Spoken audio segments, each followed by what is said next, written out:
Olá! Sejam todos muito bem-vindos a mais um vídeo da série para apresentar os países associados à Aliança Política e Econômica BRICS. Como vocês já devem ter visto nos outros vídeos, eu, Heloísa Miranda, vou estar apresentando a vocês sobre as políticas linguísticas da Arábia Saudita. Essa série está dividida em 5 tópicos principais. Cada um desses tópicos vai receber um vídeo específico para se aprofundar um pouquinho em cima deles. O primeiro tópico é sobre políticas linguísticas de língua oficial, o segundo sendo sobre políticas linguísticas educacionais, o terceiro sendo sobre políticas linguísticas nas mídias e nos meios de comunicação, o quarto sobre políticas linguísticas de equipagem das línguas e o último sendo sobre políticas linguísticas externas. Este aqui que eu vou estar apresentando para vocês é o terceiro vídeo da série. E, como de costume, já vou dar um spoilerzinho sobre o que vai vir por aí. Eu vou falar um pouquinho de dados gerais sobre a mídia da Arábia Saudita. Vou focalizar também sobre os problemas envolvendo censura, principalmente linguística, nas mídias. E também sobre o comportamento da língua em alguns veículos de comunicação. Sendo assim, fiquem ligados neste vídeo para ver tudinho com mais detalhes. E também não esqueçam de acessar o site do projeto Cúpula dos BRICS, criado pelo professor Gilvan Miller, junto a outros estudantes da Universidade Federal de Santa Catarina, porque lá vocês encontrarão os outros vídeos dessa série e principalmente vão ter acesso às pesquisas feitas pelos outros alunos destes mesmos tópicos, só que olhando pela perspectiva de outro país. Então lá tem uma lista de países dos BRICS para vocês poderem ver um pouquinho sobre a política linguística de cada um. Sem mais delongas, vamos ao vídeo?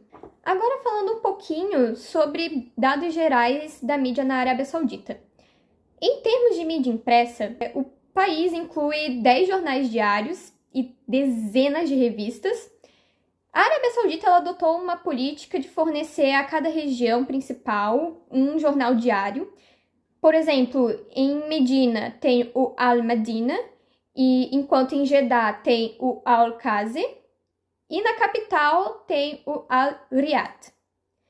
Como já dito no primeiro vídeo, a Lei Básica de Governança da Arábia Saudita, ela estabelece explicitamente que o árabe é a língua oficial do país.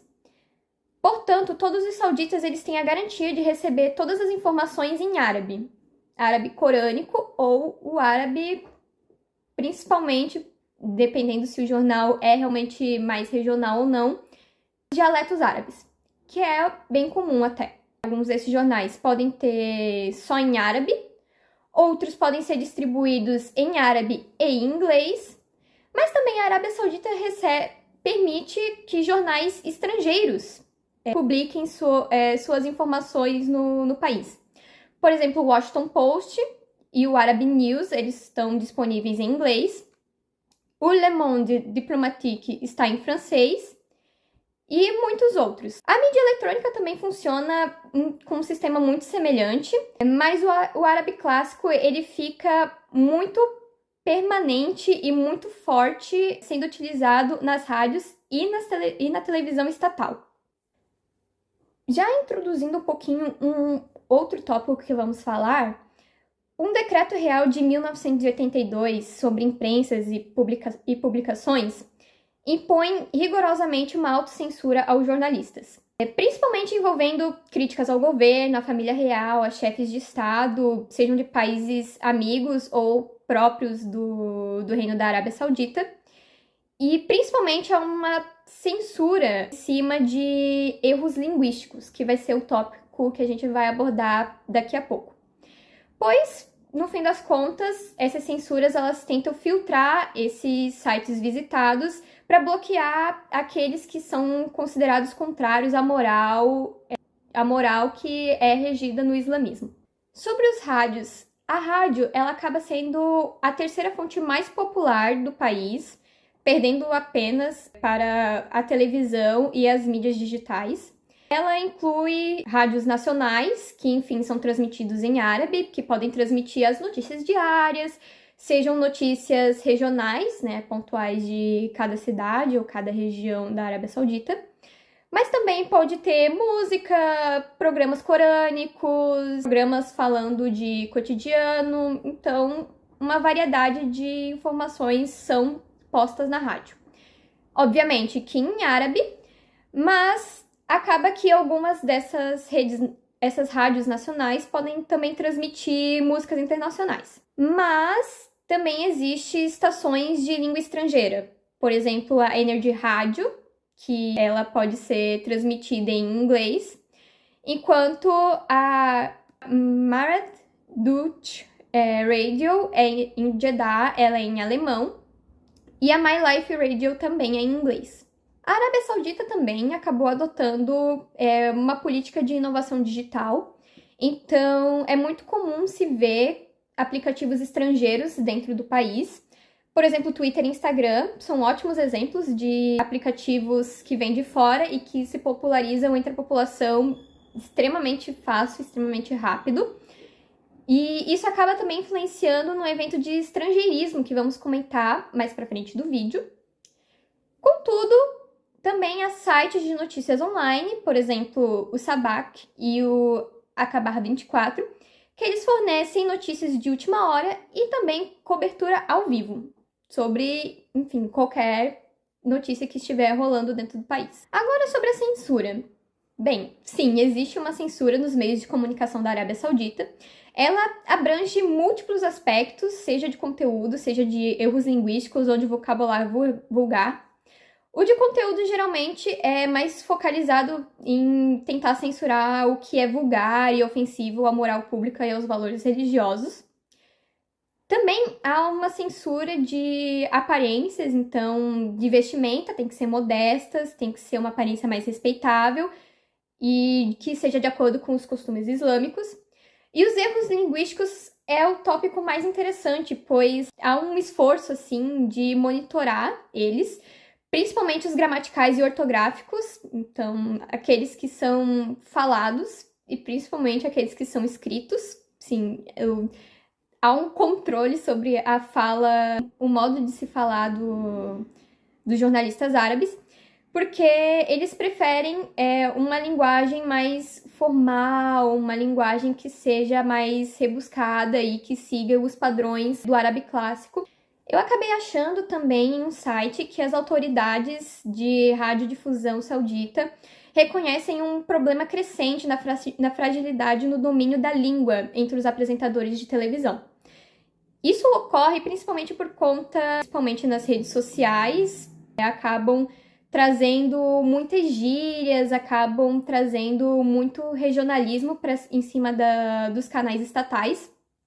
E isso acaba incomodando muito o setor de controle midiático, porque o que eles querem passar, na verdade, é que os apresentadores tenham habilidades linguísticas adequadas às câmeras, para que eles se mostrem linguisticamente proficientes, para que tenha uma propagação do árabe mais correto, entre aspas. E, enfim, eles querem ter esse controle, essa capacidade de conseguir monitorar a fala dos apresentadores para passar realmente essa questão da formalidade, do uso correto, pois, no fim das contas, um professor associado ao departamento de mídia da Universidade Rei Saud diz que, no fim das contas, mesmo que haja esse controle em cima dos apresentadores, acaba que a geração mais jovem apresentando um nível de formalidade mínimo do árabe. Então, sempre que eles vão ver a televisão, eles, na verdade, estão buscando ouvir o dialeto e não ouvir realmente um árabe corânico, um árabe mais formal. Muitos deles não entendem o que se passa na televisão por conta disso, já que o regionalismo e os dialetos estão muito presentes nas falas deles. Então, não fazem muito sentido eles assistirem a televisão e vão buscar outros meios de comunicação para se informarem, o que acaba diminuindo drasticamente os espectadores da rede de televisão saudita, já que cerca de 60% da sociedade do país é composta de jovens. Então, o que os jovens querem é, na verdade, ver um discurso fluido, simples, que seja de fácil compreensão, para que eles consigam captar bem as informações e saber o que está acontecendo no país. Alguns problemas apresentados também neste artigo de opinião em cima da língua nos meios de comunicação é que o interesse por ela acabou diminuindo. Então, como eu havia dito, muitos dos locutores e produtores e entrevistadores acabam apresentando realmente essa fragilidade e falta de domínio da língua. Deveria, né, o governo e muitas pessoas acabam pensando que se deveria voltar uma atenção, principalmente os ministérios e funcionários das rádios e televisões, para que haja sim uma correção, haja uma complementação, uma formação desses locutores em cima de um árabe mais formal. Falam também que esse desinteresse, né, pela língua acaba, na verdade, vindo por uma mudança. Se o árabe, na verdade, está em uma posição de desinteresse, é porque alguma outra língua tornou o interesse dos meios de comunicação. E, geralmente, isso vem principalmente por conta do regionalismo ou também por conta do estrangeirismo. Portanto, acabam criando essa tensão entre a sofisticação linguística do árabe ou não, no quesito de que o que ocorre no clássico corânico é complexo de ser compreendido.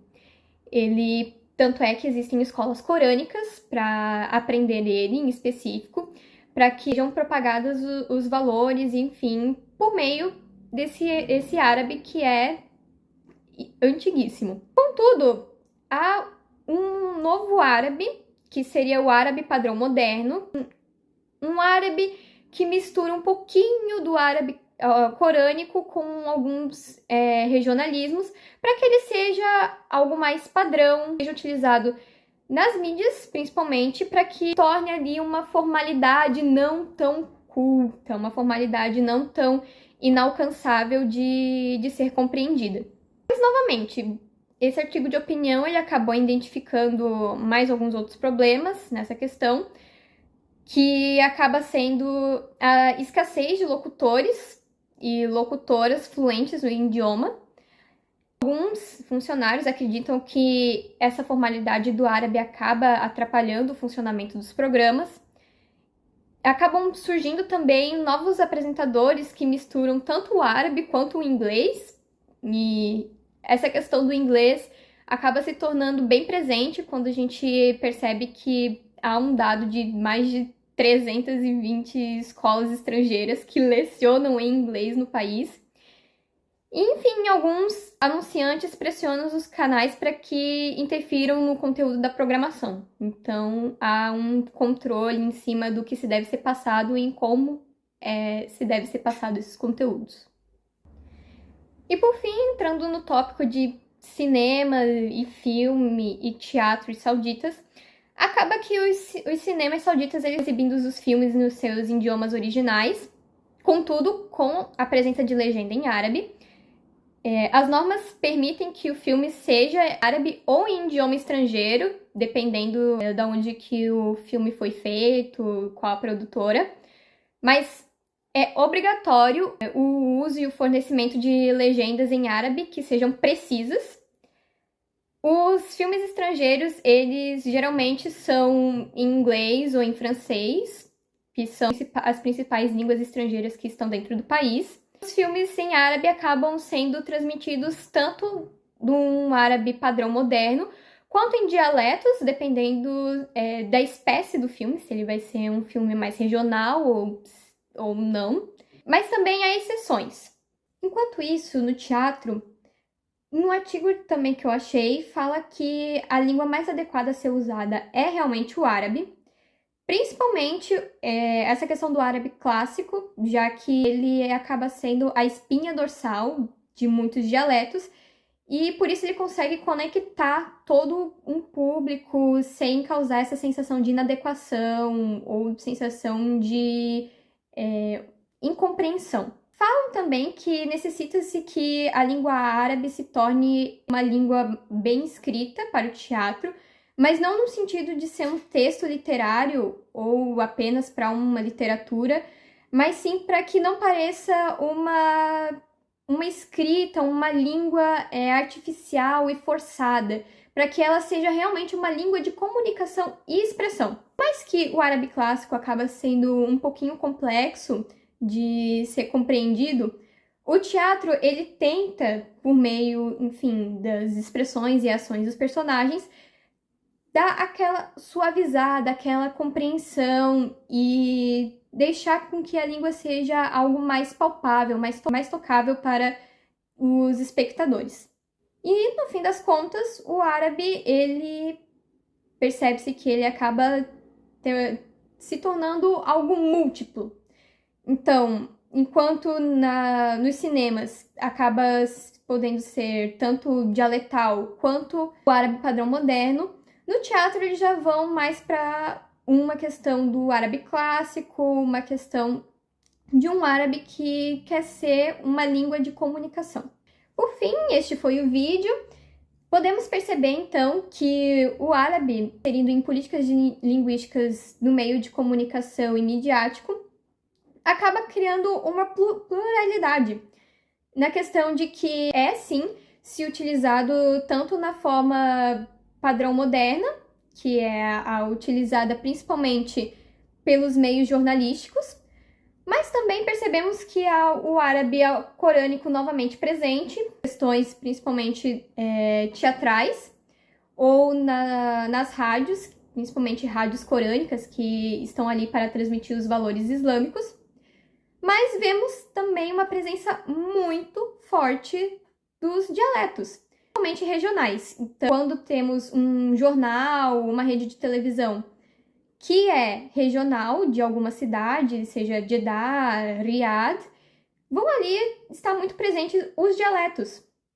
Contudo, vemos também que isso acaba se tornando um problema, né? Há esse embate entre um árabe mais formal e um árabe mais informal. Junto também com essa questão do estrangeirismo, que pelas redes sociais estrangeiras acaba vindo questão de gírias, sejam gírias em inglês ou em outras línguas, sejam realmente pluralidade, essa amplificação dos dialetos e das gírias árabes, que acabam, enfim, desagradando muitos pesquisadores linguísticos, que são um pouquinho mais normativos, que acabam desagradando também o Ministério de Comunicação, porque parece que para eles falar de forma informal se torna, na verdade, um sinônimo para não ter uma compreensão do árabe bem formada, uma questão de que não está exatamente bem alfabetizado,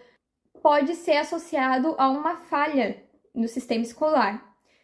Mas, obviamente, que não podemos exatamente considerar isso. Contudo, os órgãos do governo acabam associando, infelizmente. Enfim, chegamos ao fim desse vídeo. Eu espero que vocês tenham gostado do conteúdo que eu vim aqui transmitir para vocês. Não esqueçam de acessar o site da Cúpula dos BRICS, para vocês ficarem por dentro dos outros vídeos dessa série e principalmente para vocês darem uma olhadinha no que são as outras políticas linguísticas, só que vendo pela perspectiva dos outros países. Então, é isso. Vou me despedindo de vocês aqui. Um beijo, tchau!